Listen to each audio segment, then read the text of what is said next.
to take over this government. You can hear it east, north, south, and west. People calling for the best. Granger, we want you as president. Hello again, Guyana, and welcome to The Public Interest. I'm Malika Ramsey. With me is leader of the People's National Congress Reform and leader of the opposition, Brigadier the Honorable David Granger. Welcome, sir. Thank you very much, Malika. This week, the importance of national unity is rearing its head again. Now, a Partnership for National Unity and, of course, Brigadier David Granger are not only campaigning on the importance of education as we prepare for the May 2015 regional and general elections, but the partnership also believes that it's important to highlight the necessity for national unity in our country. Brigadier, why is it important for there to be national unity in Guyana?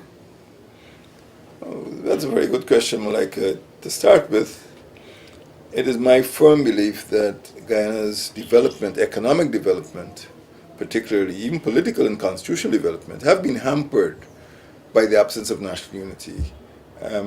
We became independent in 1966, 49 years ago, and we have had a troubled time. Even prior to independence, there was a great deal of disunity and ethnic insecurity. And it is quite clear that even in comparison to other multi-ethnic societies, Guyana's development has been retarded. So it is the difficulty is not in having many ethnic groups. It's just in not being able to bring those ethnic groups together in order to agree on an agenda for national development. I am convinced that when compared with Suriname, when compared with Trinidad, when compared with Barbados, Guyana's development has been hindered by the failure to achieve a high degree of national unity. That's why I think it's important. Why have we failed to achieve national unity? And I should go further to ask who or what is responsible for the failure or the damage when it comes to national unity in our nation?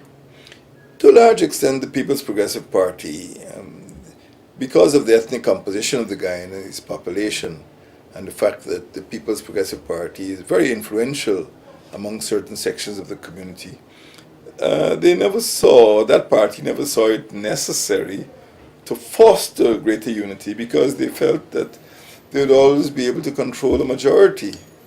So even after that majority started to disappear, they still did not embark on a program to bring the ethnic groups together. As you know, right now they campaign very heavily in the hinterland regions. There are 4 hinterland regions where the indigenous population is concentrated.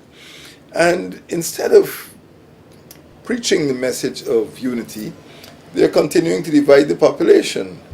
And I've actually seen some posters and flyers depicting me as, as a person who's going to bring I would say, destruction to this country alongside Adolf Hitler and other tyrants. So this is obviously divisive. I remember in the 2011 campaign, former President Bart Jagdeo said I had blood on my hands. At present, a poster came out stating that the Demerara River will run red with blood if David Granger is elected president. So rather than unifying the country around issues, rather than speaking to the need for education development, speaking to the need to give young people jobs, what we find is the PPP trying to divide people on ethnic grounds.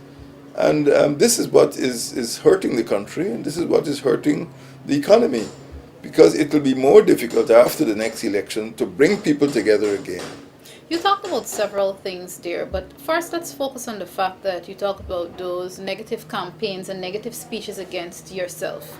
Now, the fact is in our country there are some persons who are accustomed to voting PPP, if you want to say, the older folks. How can you convince those older folks that what David Granger indeed wants is national unity and you're not out to destroy our country? In the first instance, it is based on the education and information and our own communication with various publics.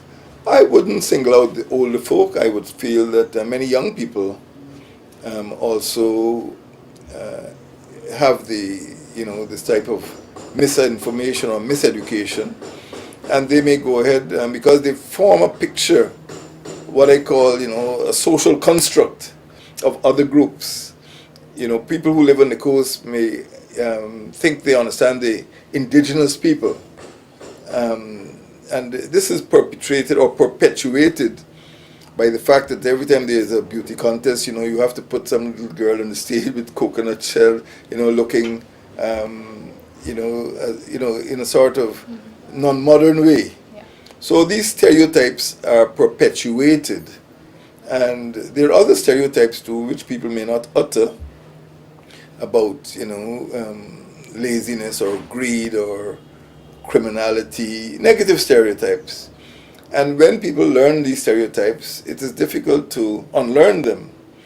I would feel that the way to go is to have a massive education program, have a massive program in the schools which inform all children that people are equal and deserve to be treated equally. This doesn't happen now. And many people go through primary, secondary, university without really understanding their neighbors, without understanding the other people in Guyanese society. So I think in the home, in the masjid, in the club, in the workplace, we need to embark on a program of education so Guyanese become more accustomed to understanding each other, each other's culture, even language, because there's some situations in which people don't even understand a single word of one of our 9 Amerindian dialects. I think it's a start. And once that start has been made, I think it'll be easier to accept other people. Maybe being different, they might look different, but inside, they're just other people. I'm happy you talked about understanding each other's cultures and each other's languages, because earlier you also talked about the government, the PPP, not fostering national unity. Now, despite this, we're in a society where we see an Amerindian, in terms of a relationship, in terms of having children, making babies, to use simpler terms. An Amerindian, you may see an Amerindian get involved with Afro-Guyanese, or Afro-Guyanese get involved with an East Indian Guyanese. And when we have activities like folk festival, we see a mix. We see Amerindians being involved, Indo-Guyanese being involved, Afro-Guyanese. Do you believe that this sort of mix, explosion, if you want to call it that, would somehow help to push your cause, your fight for national unity? Well, it has been helping because I have not seen the actual statistics, but it is quite likely that about a quarter of all Guyanese, that is 1 in every 4 Guyanese, is likely to be mixed blood. And more than that, is likely to admit or even demand that he or she be referred to as mixed, which suggests that there might be even more than a quarter of our population which actually is mixed. And we should get away from these myths about ethnic purity, because I would reckon that when you look back historically, many of the immigrants who came in, particularly the Chinese and Indians and Portuguese, they intermarried with Africans and they got children. So, in fact, Guyana is fast becoming a more mixed society. So I would say that a natural demographic process is taking place. So even if there's a small number of persons who wish to see themselves as pure or unmixed, in fact, they're being left behind, and more people are choosing partners that they like, rather than partners that they're directed to choose by their priest or their imam or their parents. How difficult will it be for David Granger to campaign for the 2015 regional and general elections, given that there actually may be forces working against national unity? How difficult would it be for you to take that message and run with it? It will always be difficult because the people who do most to damage national unity, I believe, are the PPP, and they have command of state resources. They fly to different hinterland locations. They publish scurrilous articles in the state-owned newspaper on Angina, or broadcast them on the television and radio. And they're the ones who are doing the greatest damage. It would be difficult for opposition parties, particularly a Partnership for National Unity, to get that message out. But when we go, that is the message we carry. That is the message that attracts people to us. Because the indigenous people or Indian people know that we are dealing with issues, we are promising them a quality of life, which, racial segregation is not going to provide them. So I think we have the advantage. Although the PPP feels it has a material advantage in terms of being able to provide inducements to poor people, we have the moral advantage because we are going to give the people the quality life that they deserve. In giving them that quality life, let's move beyond the message, beyond 2015 general elections, and if I dare here to be positive and optimistic, when David Granger takes office as the president of our nation, how will you initially begin to restore the damage, restore national unity? It will have to be through the education system. We have to be more affirmative, we have to be more positive, we have to be more proactive in dealing with this ethnic question. It wouldn't go away, we can't simply ignore it and feel that things are going to get better, because what happens, parents tell children, children tell their partners or their friends, and we see a sort of vicious cycle of rumor mongering. Oh, don't speak to these people because they're so-and-so, or don't deal with these people because they behave, the stereotypes, they behave this way. So I would say that my thrust would be in education, to let people understand that there may be apparent differences among people, but it's not the color of their skin, but how they think, how they behave, that really counts. Are the greatest obstacles working against national unity? Are there, you touched on this earlier, but are the greatest obstacles the PPP and politics? I wouldn't say politics. Every country has a political system, but in Guyana, the system is toxic because of the PPP's attitude and the fact that now, more than ever before, they're scared and they're pulling out the stops. I think this campaign is more vicious than even the last campaign. Perhaps they felt they would have won the last campaign easily, but now they realize that it is really a dangerous time, that the forces of the opposition are strong, that the people are turning against them, protests are increasing, so they become more desperate. And that's why I believe they've made this last desperate resort to racial innuendo.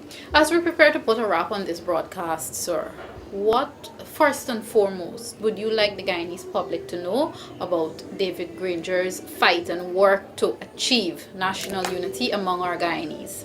David Granger puts the highest priority on national unity. As I said at the start of this program, national unity is the key to economic development. All people will be treated equally under the law, wherever they live, whether coastland or hinterland, whether they're Indian, Amerindian, African, mixed. All people will be treated equally under the law. This is my message, this is my promise to the Guyanese people. We're going to have a united nation. We call ourselves a partnership for national unity because that's our philosophy. Thank you very much, sir. Leader of the People's National Congress Reform and Leader of the Opposition, Brigadier the Honorable David Granger. This has been another edition of The Public Interest, and we were discussing the importance of national unity, the importance of repairing national unity among our Guyanese. I'm Malaika Ramsey. Thanks for watching, and join us again next time. Granger, take over this government. You can hear it east, north, south, and west. People calling for the best. Granger.